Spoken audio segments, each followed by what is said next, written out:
तुम्ही कधी विचार केला का की हजारो फॉलोअर्स नसतानाही ब्रँड्स तुम्हाला पैसे का देतात आणि हे कसं करायचं याचं रहस्य मी आज तुम्हाला सांगणार आहे. फॉलोअर्स कमी तरीही ब्रँड पे करतात. नमस्कार मित्रांनो, मी शीत आणि आज आपण बोलणार आहोत कोलॅबोरेशन म्हणजे काय आणि हे तुमच्यासाठी किती फायद्याचं ठरू शकते. मी तुम्हाला पेड, बार्टर आणि ब्रँड कोलॅब या सगळ्या गोष्टी सोप्या भाषेत समजून सांगणार आहे, अगदी माझ्या स्वतःच्या अनुभवाआधारित.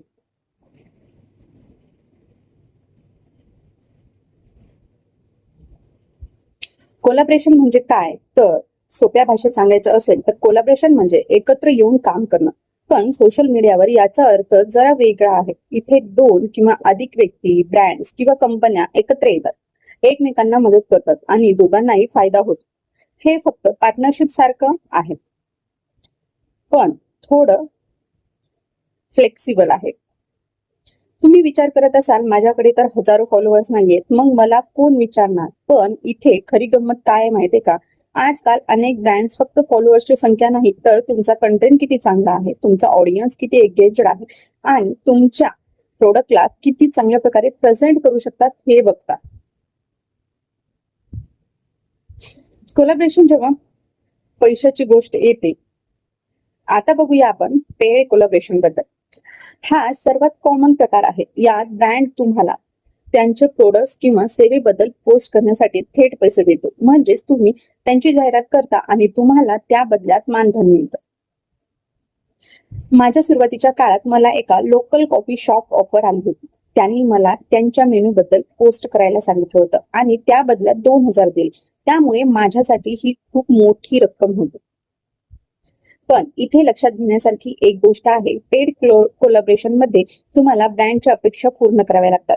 कधी कधी ते तुम्हाला स्क्रिप्ट देतात, कधी कधी त्यांना काही विशिष्ट हॅशटॅग वापरायला सांगतात, तर तुम्हाला हे सगळं करावंच लागतं.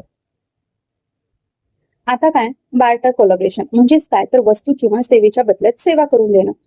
आता बार्टर कोलॅबोरेशन याला वस्तू विनिमय असंही म्हणू शकतो. इथे तुम्हाला थेट पैसे मिळत नाही, पण ब्रँड तुम्हाला त्या बदल्यात त्यांचं प्रोडक्ट किंवा सेवा देतात. उदाहरणार्थ, मी एकदा एका स्किन केअर ब्रँड सोबत बार्टर कोलॅब केलं होतं. त्यांनी मला त्यांचं नवीन क्रीम पाठवली जी खूप महाग होती. मी ती वापरली, त्याचे रिव्ह्यूज 4 पोस्ट केलं आणि स्टोरीज शेअर केलं. मला पैसे मिळाले नाहीत, पण मला एक महागडं प्रोडक्ट मोफत मिळालं, ज्याचा मी माझ्या ऑडियन्सला उपयोग काय आहे हे सांगितलं होतं. हा प्रकार नवीन क्रिएटरसाठी खूप चांगला आहे, कारण यातून तुम्हाला चांगल्या ब्रँड सोबत काम करायला मिळतं आणि तुमचा प्रोटोफाईल तयार होतो. पण यात एक धोकाही आहे. जर तुम्हाला प्रोडक्ट आवडला नाही तर तुम्ही प्रामाणिकपणे कसं सांगणार हा प्रश्न येतोच.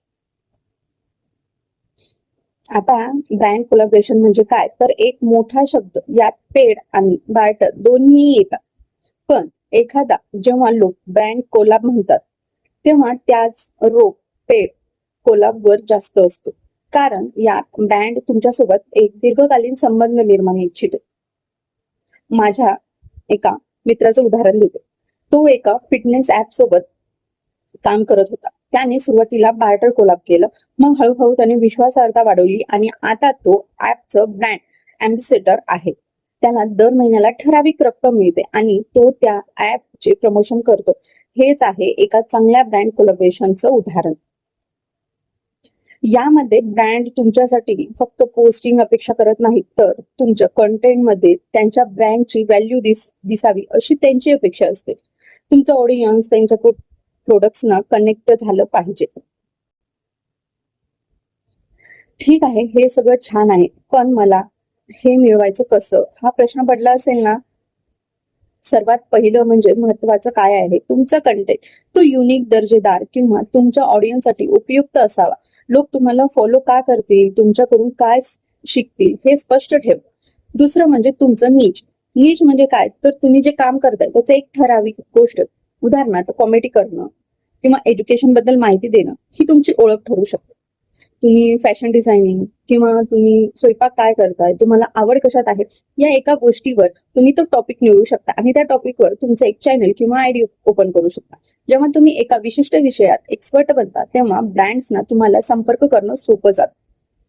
तिसरं म्हणजे मीडिया किट तयार ठेवा. यात तुमची माहिती, फॉलोअर्सचे आकडे, तुमच्या कामाचे नमुने आणि तुमच्या अपेक्षा नमूद केलेल्या असाव्यात. हे एक प्रकारचं स्वतःचं बायोडाटाच आहे असं समजा. आता येतो सर्वात महत्वाचा टप्पा, ब्रँडला संपर्क करणं. इथे लोक चुका करतात. संशोधन करा, ब्रँड बद्दल, त्यांच्या उत्पादनाबद्दल आणि त्यांच्या सध्याच्या मार्केटिंग स्ट्रॅटेजी बद्दल जाणून घ्या. वैयक्तिक दृष्टिकोन, त्यांना एक सामान्य ईमेल पाठवू नका. मला तुमचा ब्रँड आवडतो कारण असं काहीतरी खास लिहा. तुमचं मूल्य सांगा. तुम्ही त्यांच्यासाठी काय करू शकता हे स्पष्ट करा. तुमच्या ऑडियन्समुळे त्यांना काय फायदा आज होईल हे त्यांना स्पष्ट करू द्या. तुम्ही फक्त पैशाची मागणी करू नका. सुरुवातीलाच मला किती पैसे मिळतील हा प्रश्न विचारू नका. खोटे आकडेवारी देऊ नका.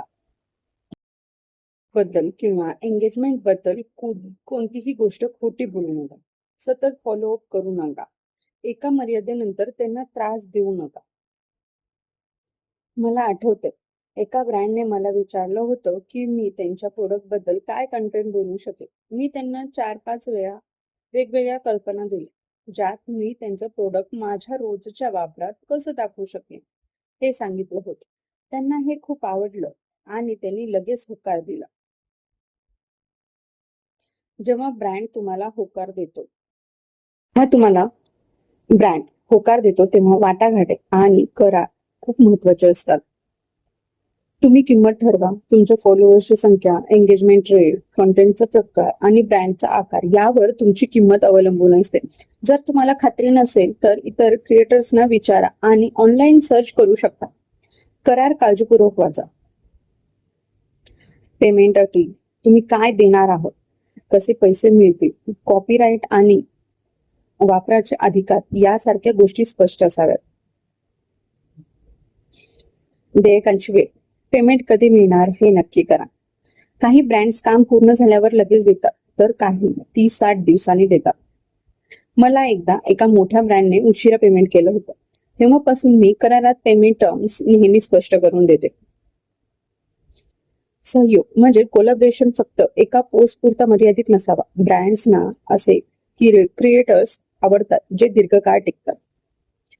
तुम्ही काम वेळेवर पूर्ण करा, ब्रँडला अपडेट्स देत राहा आणि निकाल शेअर करत राहा. जर तुम्ही चांगलं काम केलं तर ब्रँड तुम्हाला पुन्हा संपर्क करेल.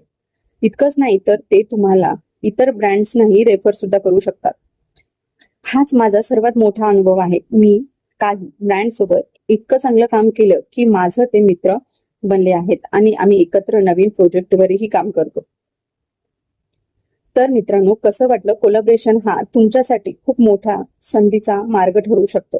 मग तुम्ही नवीन असाल किंवा जुनी, तुम्हाला या व्हिडिओमधून काय शिकायला मिळालं किंवा कोलॅबोरेशन बद्दल तुमचा सर्वात मोठा प्रश्न काय आहे हे मला खालील कमेंट्स मध्ये नक्की सांगा. आणि जर तुम्हाला व्हिडिओ आवडला असेल आणि अशाच प्रकारची माहिती पुढेही हवी असेल तर लाईक करायला विसरू नका आणि हो, चॅनलला सबस्क्राईब करा. पुढच्या व्हिडिओमध्ये आपण बोलणार आहोत तुमचं स्वतःचं ब्रँड कसं लॉन्च करायचं. तो व्हिडिओ नक्की बघा. भेटूया पुढच्या व्हिडिओ. तोपर्यंत धन्यवाद. राम राम.